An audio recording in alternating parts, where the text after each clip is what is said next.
Cameroun, le président Paul Biya a prêté serment ce mardi pour un 7e mandat après sa réélection le 7 octobre dernier. La prestation s'est déroulée devant les députés et les chœurs constitués rassemblés à l'Assemblée nationale.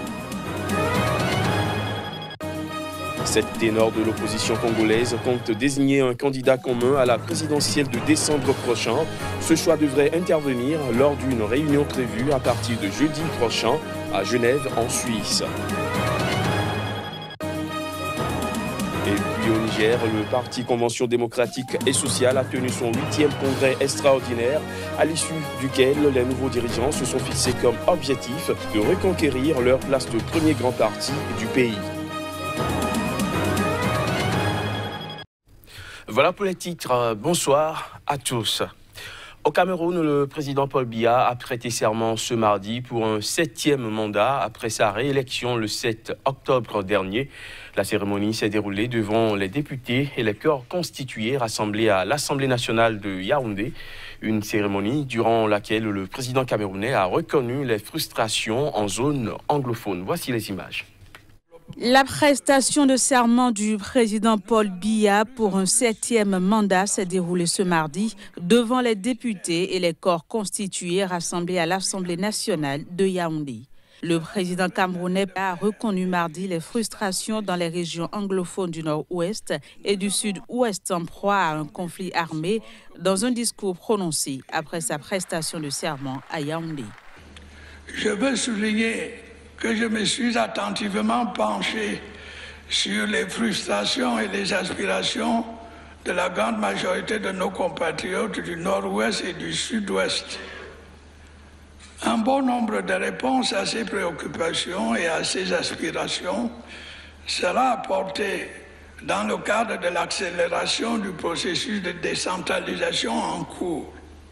Dénonçant le joug extrémiste qui fait régner la terreur et la désolation et les entrepreneurs de guerre, il a appelé les séparatistes armés à déposer les armes et à retrouver le droit chemin. Dans les deux régions anglophones du nord-ouest et du sud-ouest, un conflit armé oppose depuis fin 2017 des séparatistes armés aux forces de sécurité camerounaises et a déjà forcé plus de 300 000 personnes à fuir leur domicile. Lundi, 79 élèves d'un collège protestant de Bamenda, la capitale régionale du nord-ouest, ont été enlevés par des hommes armés. Les autorités qui refusent le dialogue avec les séparatistes qu'elles qualifient de terroristes ont procédé depuis début 2018 à un important déploiement de forces de sécurité pour rétablir l'ordre, mais sans succès. 7 ténors de l'opposition congolaise comptent désigner un candidat commun à la présidentielle de décembre prochain. Ce choix devrait intervenir lors d'une réunion prévue à partir de jeudi prochain à Genève, malgré des dissensions qui minent l'opposition à moins de 2 mois des élections sous tension en République démocratique du Congo. Reportage. Sauf changement de dernière minute, tous les ténors de l'opposition doivent se retrouver en Suisse dès jeudi en vue de prendre part à la réunion de désignation du candidat commun de l'opposition à la présidentielle du 23 décembre prochain. Le 26 octobre, en Afrique du Sud, les 7 ténors de l'opposition avaient déjà promis de désigner un candidat commun au plus tard le 15 novembre pour le scrutin. Selon une source proche du candidat Félix Tshisekedi, qui a d'ailleurs confirmé la présence du leader de l'UDPS, la réunion prévue en Suisse pourra prendre 3 jours. Seul le camp de Moïse Katumbi n'a pour l'instant pas confirmé la participation de l'ex-gouverneur du Katanga à la rencontre de Genève. Cette réunion va se tenir sur fond de divergence autour de l'utilisation de machines à voter qui doivent permettre aux électeurs de choisir leur candidat et imprimer leur bulletin dans les bureaux de vote. Le 26 octobre, une frange de l'opposition avait marché dans les rues de plusieurs villes de la République démocratique du Congo pour exiger l'abandon de l'utilisation des machines à voter qu'elle accuse d'être des machines à tricher. L'UDPS de Félix Tshisekedi a toutefois promis de participer aux élections avec ou sans machine à voter. Au Niger, le parti Convention démocratique et sociale vient de tenir son 8e congrès extraordinaire, à l'issue duquel les nouveaux dirigeants se sont fixés comme objectif de reconquérir leur place de premier grand parti politique du pays. Cette formation politique qui a donné au pays son premier président démocratiquement élu en 1993 veut recoller les morceaux après plusieurs années de dissension. On fait le point avec notre correspondant au Niger, Abdul Karim Mahamadou. C'est à l'unanimité que les délégués qui ont pris part à la 15e délégation nationale et le 8e congrès extraordinaire ont plébiscité le président par intérim, Maître Boubacar Madougou. Ils ont ainsi définitivement tourné la page de l'ex-ministre Abdoulabou déchu de ses droits civiques et politiques après sa condamnation à 1 an de prison ferme dans l'affaire dite de supposition d'enfant. Le nouveau dirigeant veulent redorer le blason du parti et reconquérir leur place de leader lorsque la Convention démocratique et sociale a donné au Niger son premier président démocratiquement élu après la conférence nationale souveraine de 1991 à la personne de Mahaman Ousmane. Depuis, le parti a traversé plusieurs crises qui ont donné naissance à plusieurs partis politiques et vient de consacrer son 3e président qui a pour ambition de rénover le parti pour qu'il soit uni et fort. CDS Rama a connu tellement de soubresauts, mais à partir de ce congrès, je vais vous dire ici que le CDS sera sur des rails et pouvoir affronter les élections de 2021. C'est vrai, il y a eu des problèmes, mais nous osons espérer qu'avec les nouveaux responsables, nous pouvons surmonter toutes les situations et éviter les dérapages des années antérieures et remettre le parti sur des rails. À l'issue de son congrès, le parti a réaffirmé son appartenance à la majorité au pouvoir. Il a en outre réhabilité des militants exclus par l'ex-président Abdoulabou, qui a été exclu à son tour, ainsi que plusieurs de ses lieutenants. À Madagascar, c'est demain que les Malgaches se rendront aux urnes pour désigner leur prochain président. Marc Ravalomanana, candidat favori au premier tour du scrutin, s'est exprimé quelques heures avant le vote. L'ancien président a déclaré qu'il acceptera les résultats des urnes s'ils s'avèrent transparents. On l'écoute. J'ai accepté, pas de problème. Mais il faut quand même vérifier. Hein. Mais être sûr que ce sont dans les bons renouvellements, il n'y a pas de corruption, il n'y a pas de trucages là-dedans. Si ça c'est dans la transparence totale, j'accepte. C'est des accusations non pas honnêtes. Parce que c'était moi qui a fait la déclaration de Durban, le sommet de Durban, de tripler l'air protégé. Ce sont des rondelles qui étaient coupées avant, étaient mises au ventre aux enchères.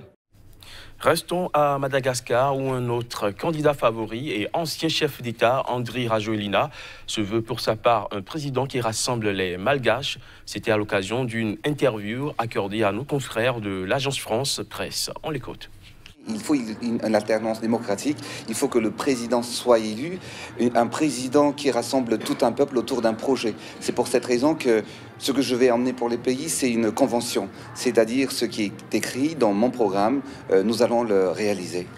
Que le trafic de bois de rose a commencé dans le temps de l'ancien président Ravalomanana en 2004. En 2009 même, avant que lui-même ait démissionné, il a octroyé en fait plusieurs autorisations pour des entrepreneurs. Donc moi, en ce qui me concerne, je vais lutter contre la corruption et il est temps de transformer Madagascar et il est temps, car le peuple malgache mérite un avenir meilleur. Quand il y a des candidats qui utilisent 2 hélicoptères et moi quand j'utilise 3 hélicoptères, est-ce que c'est flagrant? Est-ce que quand les candidats utilisent les mêmes moyens mais qui n'arrivent pas à rassembler autant de population et que moi je fais la même chose, est-ce que ça choque? Ce qui choque, c'est la compétition et moi je suis là pour gagner les élections et rattraper le retard de développement de Madagascar. Autre actualité dans cette édition, en Tunisie, le Premier ministre Youssef Chahed, sous pression à l'approche d'échéances électorales, a annoncé hier lundi un remaniement ministériel attendu depuis longtemps. Il vise, selon lui, à sortir le pays de la crise politique qu'il traverse. Reportage.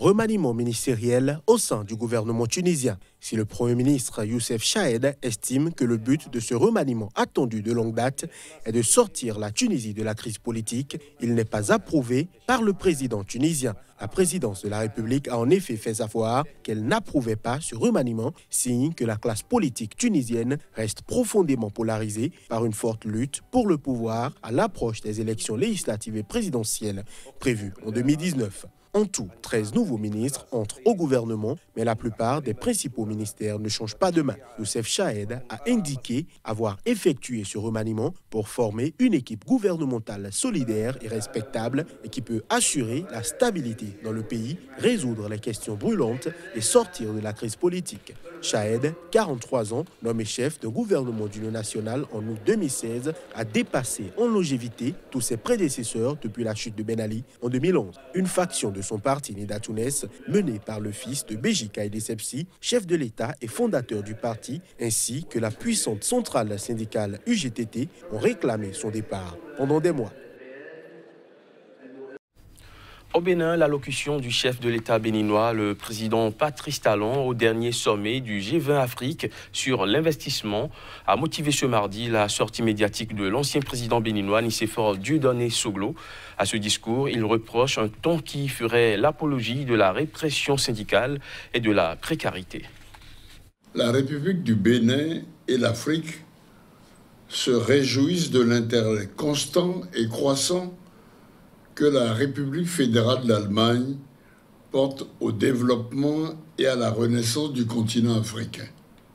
Mais il est dommage que le gouvernement dit de la rupture soit si allergique au dialogue, car on a peine à croire que 10 jours après que les anciens présidents Soglo du Bénin et Obasanjo de la République fédérale du Nigeria ait lancé l'appel de Cotonou en faveur d'une journée africaine commémorative de la traite négrière, le président du Bénin se fasse à Berlin, au sommet du G20, le chantre de la répression syndicale et de la précarité. On est passé de l'esclavage au servage et au salariat.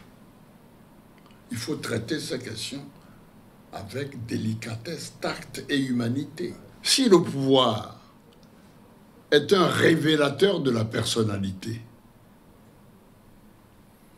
que dire alors du silence des collaborateurs et des organes de contre-pouvoir, de la société civile, de la presse, des formations politiques et religieuses, et surtout des syndicats? C'est pour ne pas tourner le dos aux vénérés acquis de la Conférence nationale souveraine de février 1990 que je lance à nouveau un appel à l'union, à la concorde et au dialogue, avant qu'il ne soit trop tard.